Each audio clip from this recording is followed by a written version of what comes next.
Today, we're diving into a topic that affects millions of people worldwide: diabetes.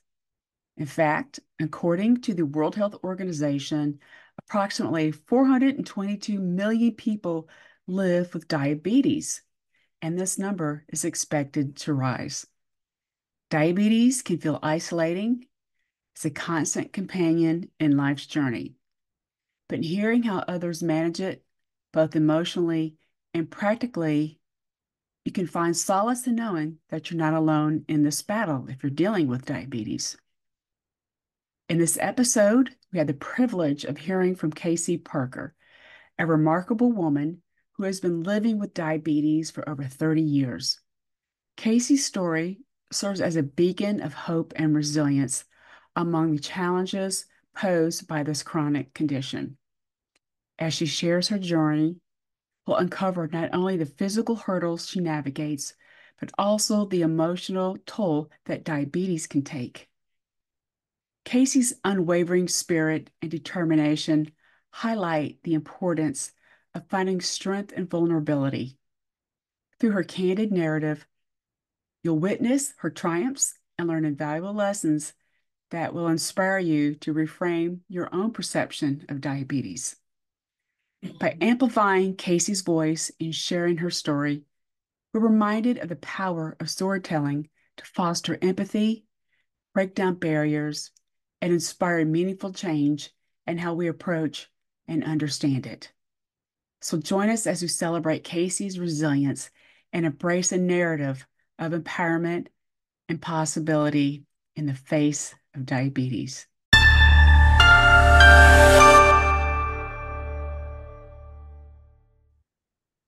Hi, y'all. It's Bridget Cutshaw with Real Things Living. Today, my guest is Kaycee Parker. She's an entrepreneur, designer, writer, and she's embracing creativity in life right now. Can you say Mm. hi, Kaycee? Hello, thank you for having me on. I'm so glad that we connected. We connected through a writers group, actually, founded by Kent Sanders. He's an awesome person. Yes. And I love his, that's why I think we're in this group because he is, everybody in the group, we're just pretty open. I shouldn't say open, but you know what I'm saying, how we connected because we all have the same goals in life and everybody's situation is different. And I learned about Kaycee having type 1 diabetes, Mhm. which is a tough thing to deal with. Yeah. And I wanted to learn more about how she has dealt with that in life. So you were really young, like around 12, right? When you Yeah, I first, was 12 when I was diagnosed. My mom started seeing the classic symptoms, right? Weight loss, lack of energy, wanting to chug water, going to the bathroom all the time, even in the middle of the night, right? So she started seeing those symptoms, took me into my pediatrician who checked my blood sugar and basically confirmed her suspicion that it was diabetes. wow. Yeah. Yeah. So I grew up in a small town. So we had to head 2 hours down the road to the nearest children's hospital to be diagnosed. And so we checked in there. I got IV fluids for dehydration and just spent the next 3 days learning everything we needed to know about diabetes and just starting to wrap our minds around this new diagnosis that really caught us off guard. And especially you were 12 and usually type 1, my understanding, I forgot what it used to be called. It's really when you're younger, right? Yeah, Like, juvenile diabetes. yeah, that's what they Mhm. used to Yeah. call it. And for Yep. some reason, it's becoming more common as you get older for some It reason. is. It is. And There are more and more people diagnosed, even in adulthood. And a right. lot of times they're being diagnosed as type 2 inappropriately because of age, but it really is ultimately type 1. And they get there, but sometimes there's a misdiagnosis at first. Yeah, that's the plus side, I guess, that people are doing research on this, right? Right. So for those that are listening, what is the difference? You can probably explain between type 1 and type 2. Yeah. Kind of Yeah. confusing.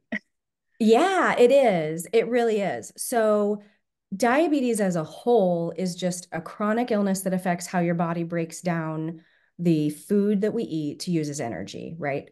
So when you have diabetes, either your pancreas doesn't make enough insulin to help manage the sugar in the foods you eat, or your body doesn't use what it produces as well as it should, or it doesn't produce as much, right? So it's one of those two things. So as a result, there's just too much sugar in the blood. High blood sugar is a sign of diabetes. And so when you look at the numbers and the math, it's roughly 10% of the US population, which is mind blowing, It's a lot, right? right? It's a lot. I know. So the most prevalent is type 2. And that's when someone's body doesn't use the insulin their pancreas produces effectively, or it doesn't produce enough.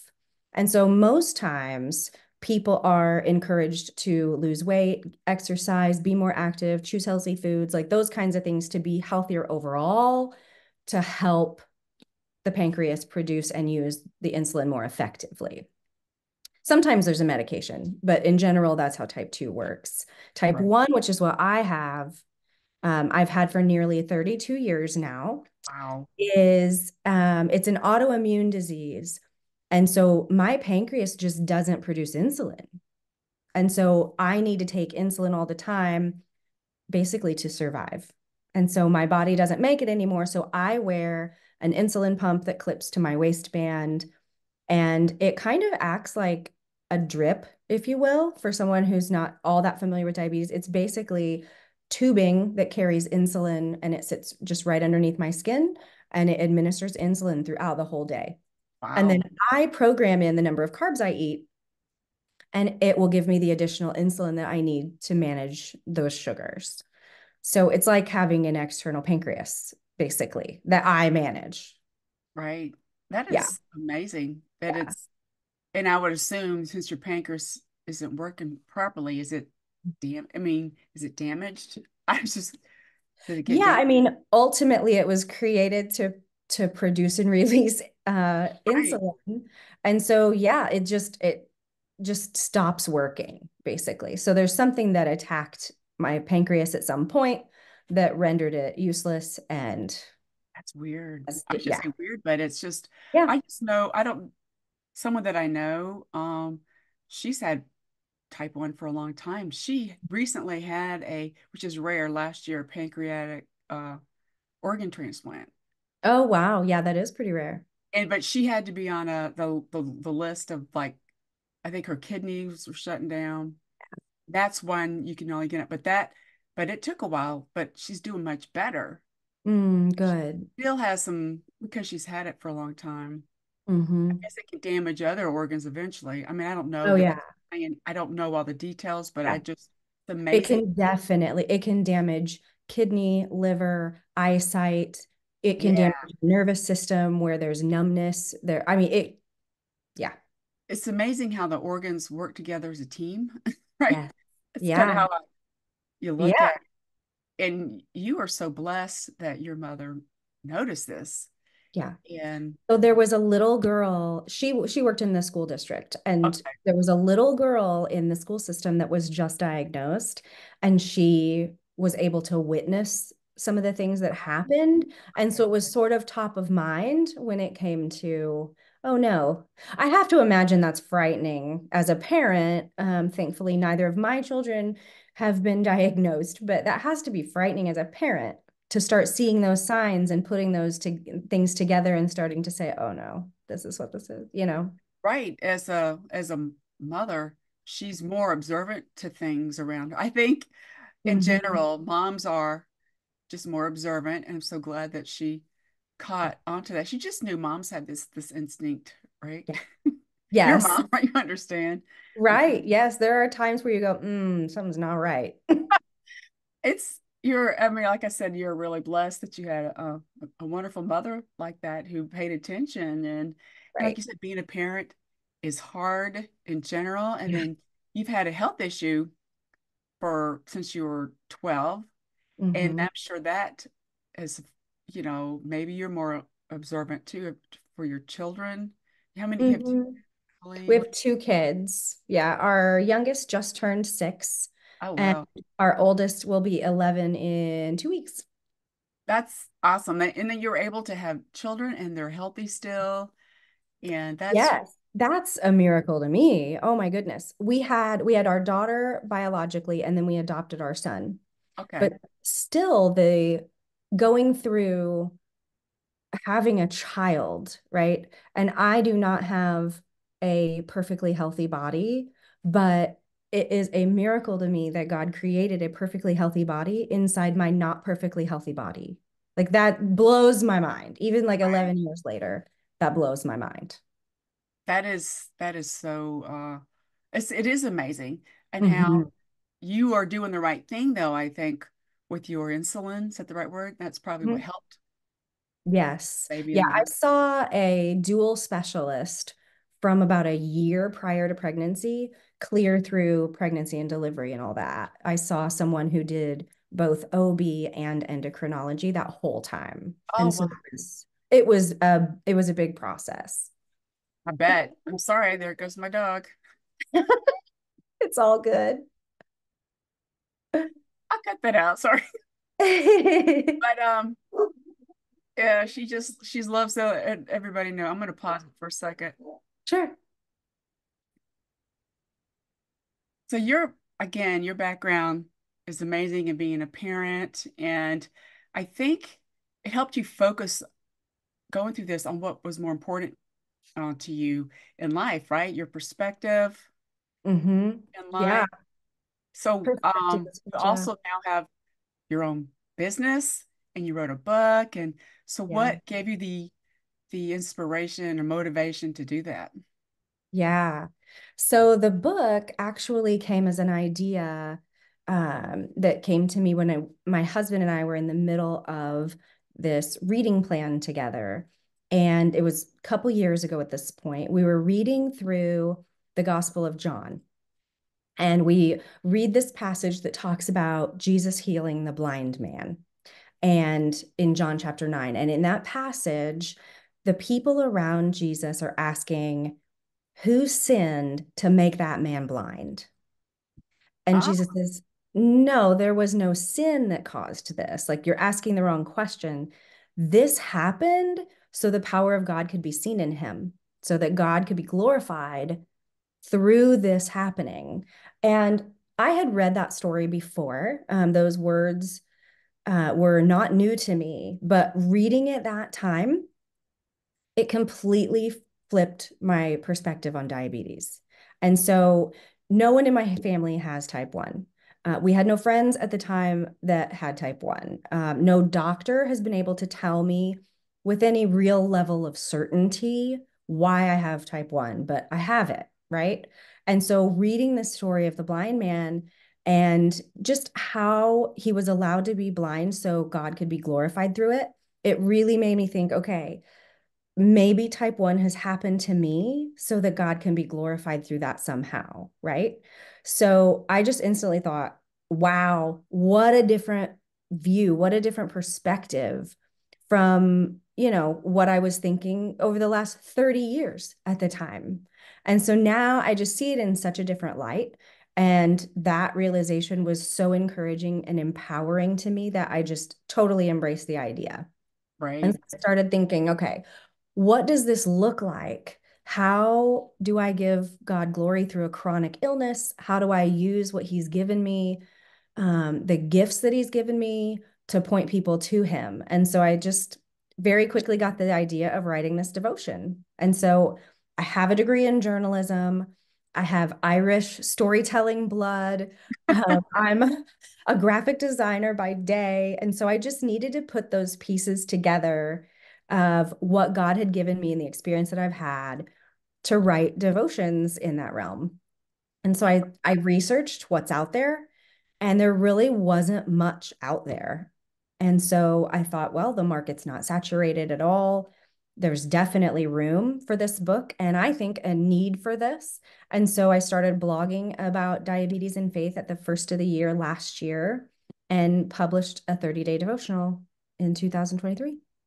I love that. You're just trying to help others. You're just Yeah. taking what happened to you, you're learning from that, and I love that you're reading um, that story. I call it a story, right? Yeah. And it helped you. It enlightened Yeah. what you needed to know and to help others, and why I think your story and the resilience, you built your resilience from that. We aren't born with it. We have to deal with something. Right.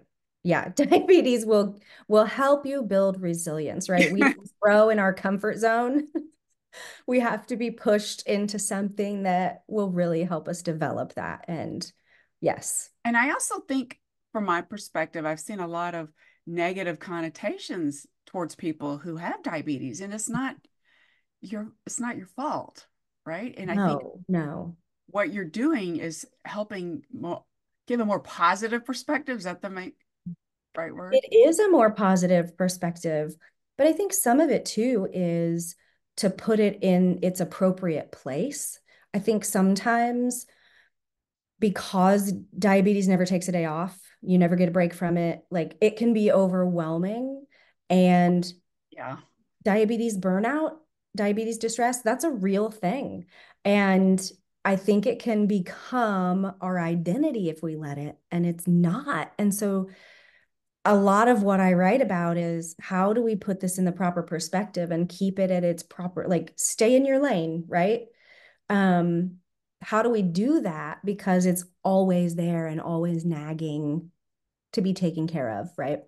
Yeah, you have to take care of yourself, and because you can't do anything else, you can't do your design, right? If you're not, Right. and I'm sure you find joy in that. Oh, But absolutely. yeah, you have to find, I think you found your spot, your place in life, and you found your lane. You have your Kaycee lane, right? That's right. That's right. Exactly. You're Yes. No, being I you, love what I do. right? And that is so helpful, and you've learned so much from what you've dealt with. You're being a good role model for your children, and you have a wonderful husband, obviously, who Mhm. supported you, and he knew you had type 1 diabetes. Yes. Yeah, he knew this going in.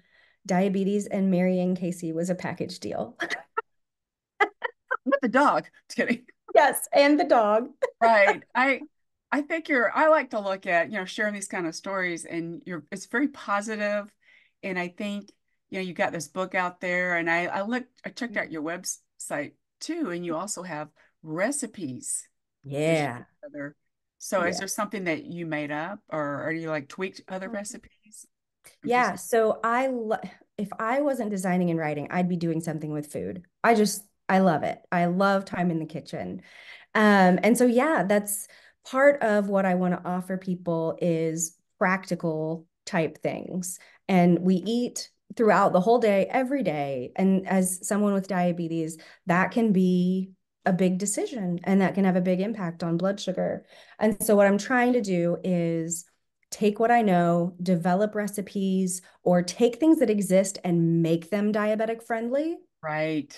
and, incorporate whole grains and lean meats and good sources of protein and fiber and just put that out there for people just to have a resource for diabetic friendly recipes. I like that, and you're keeping it simple. That to me is important in life. Trying to keep it simple if you can. Yes. And like you mentioned earlier, it can be overwhelming with Mm-hmm. what you're dealing with. The same with, like, I've had cancer. I have to be careful what I'm eating too, because certain things, we don't know. There's no one in my family that has cancer. How did I get this? Right. Right. Exactly. And Exactly. But a lot look of what it you're could, doing with it. right. A lot of it could be environmental, at least for me. And that's why I was curious about type 1 diabetes. If Mhm. you were exposed to something you don't weren't aware of, right? Who knows? Don't know. Right. Yeah, I really don't know. It just makes you question, and I may never know. Right. And it's No. okay. Like Yeah, you got them, you dealt with it in the yeah, proper way. You found a way to try to inspire the people here hmm in Ocean. And right. I just love what you're doing.